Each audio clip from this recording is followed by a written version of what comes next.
Brandon Moreno versus Amir Albazi. Who's going to win this fight? Well, before we talk about who's going to win this fight, let's take a look at the latest performances in which Brandon Moreno fought Alexandre Pantoja for a second time, in which Alexandre dropped Brandon Moreno in round one, but both of the striking, wrestling, grappling, and ground game was great, but Alexandre Pantoja ended up taking it by decision.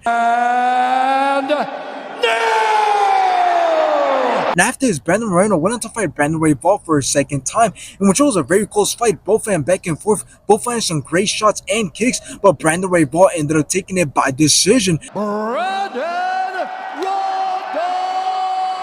Let's take a look at Amir Albazi's latest performances, in which he fought Alessandro Costa, in which both started off very slow in round one until Amir Albazi let his hands go, dropped Alessandro in round two. Takedowns, just reaching for the on him.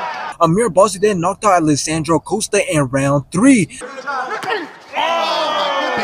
hand sets him down, and that finishes it. After this, Amir Albazi went on to fight Kai Kara-France, in which Kai Kara-France got robbed in this fight. Kai Kara-France took control of the whole entire fight with his striking, completely outlanded Amir Albazi, but somehow the judges still gave it to Amir Albazi. By split decision, Amir the Prince.